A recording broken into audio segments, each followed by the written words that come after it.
Ryan did everything right. He built a 6-month emergency fund. He kept it liquid. He kept it safe. He slept better at night, knowing the money was there. And for years, he told himself that this was the responsible move, the disciplined, grown-up thing to do with that chunk of cash sitting in reserve. What Ryan never asked was a different question entirely. Not whether the money was safe, not whether it was accessible, but what it was actually costing him to keep it exactly where it was.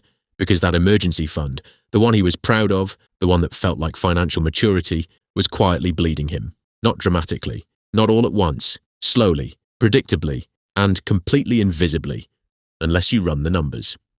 Let's run the numbers. Ryan earns $72,000 a year. He rents an apartment in a mid-sized city, drives a used car, and has been putting money away since his mid-20s. He is not careless with money. He does not carry credit card balances. He maxes his 401k up to the employer match. By most standards, he is doing the right things. 3 years ago, he finished building his emergency fund. 6 months of expenses. In his city, that comes to about $22,000. He keeps it in the savings account at his main bank, the same institution where his checking account lives, the same one where his paycheck gets deposited every other Friday. It is convenient. It is there when he needs it. It is insured by the federal government up to $250,000. It feels exactly like what an emergency fund is supposed to feel like. His bank pays him 0.72% in annual interest. That is, roughly speaking, the national average for savings accounts as of 2025. On $22,000, that works out to about $158 a year. Ryan has seen that interest line on his statement. It registers as a positive thing. Money he earned by doing nothing, by simply being responsible. He has never once questioned whether it was enough. He has never compared it to anything else. The number shows up, it is green, and he moves on. Here is the number he has never seen on that statement, the amount he is not earning. Now picture 2 versions of Ryan. Same person, same income, same city, same $22,000 sitting in reserve, same commitment to never touching it unless something genuinely goes wrong. The only difference is where that $22,000 lives. Version 1 is the Ryan we just described. His emergency fund sits in the savings account at his main bank, earning 0.72% APY. Over 3 years, that $22,000 generates approximately $475 in interest. After federal and state income taxes, Ryan is in the 22% federal bracket and pays another 5% at the state level. He keeps roughly $346. He never thought about taxes on savings interest. Most people do not. But the IRS considers interest income ordinary income, the same as wages. Whatever the bank deposits into his account gets added to his tax return at the end of the year, and a portion of it disappears. Version 2 is Ryan making one decision differently. Instead of leaving the $22,000 at his bank, he opens a brokerage account. He already has one for his investments, so this takes 11 minutes, and buys shares of a short-term Treasury bill ETF, something like SGOV, the iShares 0 to 3-month Treasury bond ETF, which holds US Treasury bills maturing in 3 months or less, and currently yields around 4% annually in 2026, following several Fed rate cuts in 2024 and 2025 that brought rates down from their 2023 peak. On $22,000, a 4% yield generates approximately $880 a year. After federal income tax at the same 22% rate, Ryan keeps around $686. There is no state income tax on Treasury interest. That is a federal exemption that applies to all Treasury securities regardless of which state you live in. Over 3 years, version 2, Ryan keeps roughly $2,058 after taxes. Version 1, Ryan kept $346 after taxes over the same period. The gap between the 2 versions of Ryan is $1,712 over 3 years. That is money that existed in neither version's bank account. It did not go anywhere exciting. It did not fund a vacation or pay off a debt. It simply did not exist in version 1's world, because version 1, Ryan left it behind without knowing he was doing it. Stretch that gap over 5 years, and the number climbs past $3,000. Over 10 years, assuming rates stay roughly in the 3.5% to 4% range, and the savings account average hovers near its long-term baseline, the total difference approaches $7,000. And that is on a single $22,000 emergency fund that neither version of Ryan ever touches. Before going further, it is worth pausing on the objection that comes up immediately when this comparison gets made. The FDIC insurance argument. Ryan's bank savings account is insured by the federal government up to $250,000. If the bank fails, the government backstops his deposit. That protection is real. It has worked every time it has been needed, and it is worth something. But here is what that comparison misses. Treasury bills are debt issued directly by the United States federal government. When Ryan buys a Treasury ETF, he is not trusting a private bank. He is lending money directly to the same government that funds the FDIC in the first place. The US Treasury has never defaulted on its obligations in the country's history. The 3-month Treasury bill rate is literally called the risk-free rate in financial markets. It is the benchmark against which every other investment's risk gets measured. Ryan is not choosing between safety and risk when he compares these two options.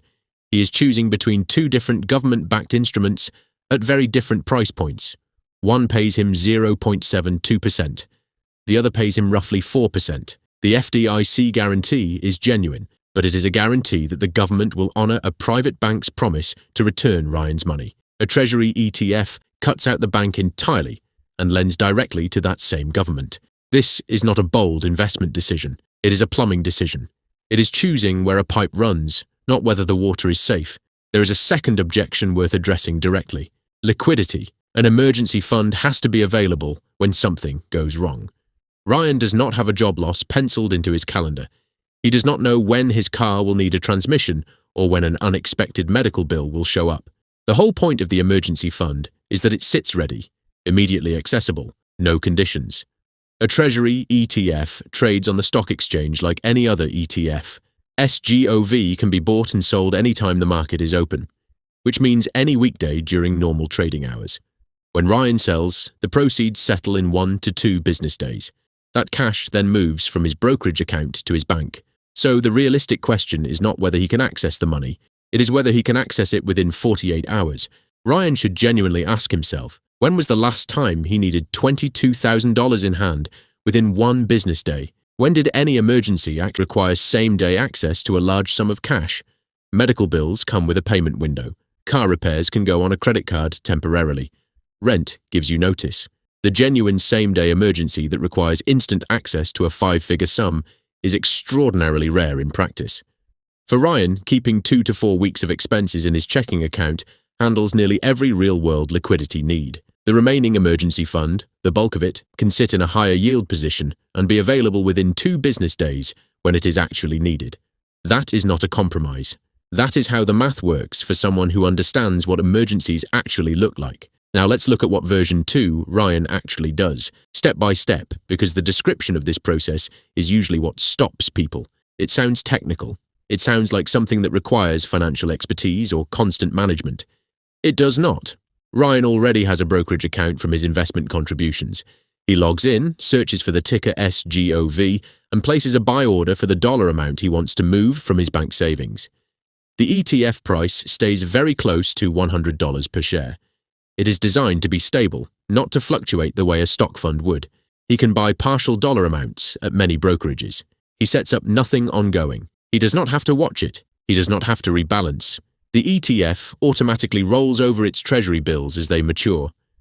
Once a month, a dividend appears in his brokerage account. That dividend represents the interest his treasury bills earned.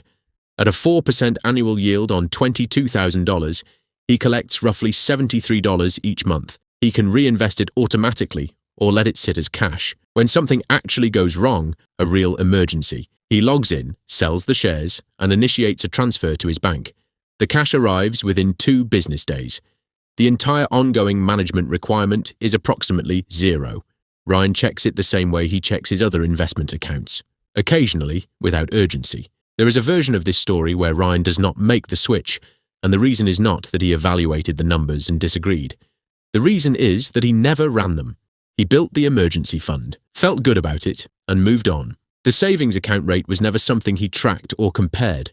The word yield felt like it belonged to a different kind of person, someone more financially sophisticated, someone with more to manage.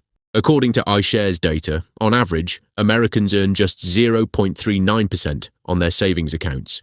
The national average has barely moved despite years of Federal Reserve rate hikes and cuts cycling through the system.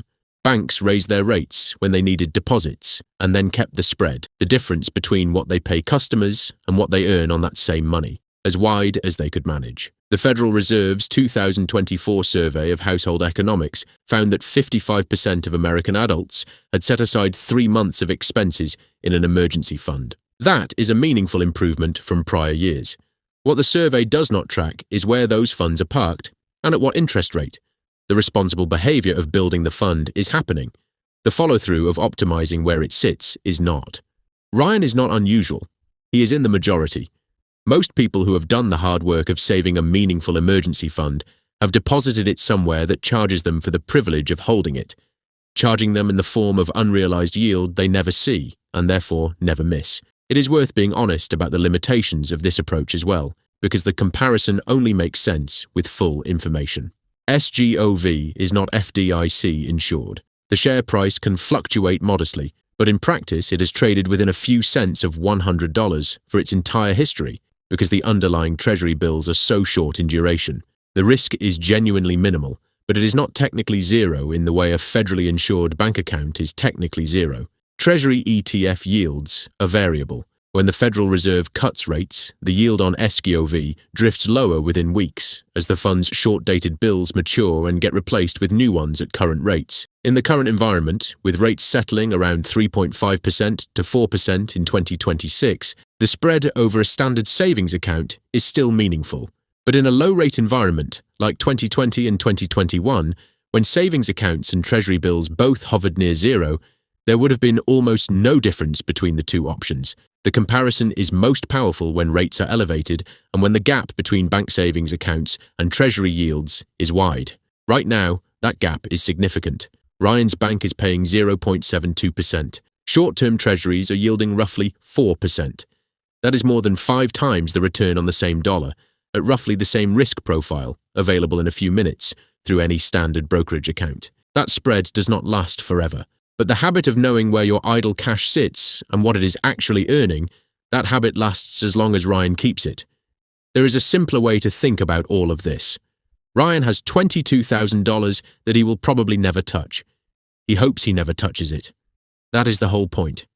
It is insurance he pays for by keeping the money accessible rather than invested. He accepts that cost consciously, because the alternative, not having it, is worse. But paying for insurance does not mean paying more than you have to. Ryan does not overpay for his car insurance because he cannot be bothered to compare quotes. He does not leave money in a zero-interest checking account indefinitely. He does not ignore costs just because they are invisible. The emergency fund is no different. It is a large, permanent holding that earns a return every day, whether Ryan thinks about it or not. The only question is whether that return is $158 a year or $880 a year. Whether the difference over a decade is a few $100s or several thousand. Whether the money sitting still is working at 0.72% or at 4%. Ryan in version 1 never made a bad decision. He saved. He kept the fund intact. He did not raid it for vacations or electronics. He was disciplined in every way the conventional advice asks him to be. Ryan in version 2 did exactly the same things and kept an additional $3,000 over 5 years, simply by asking one question that version 1 never thought to ask. Where is my money, and what is it actually earning? That is the only question. And the answer to it, for most people with emergency funds sitting in standard bank savings accounts right now, is less than it should be.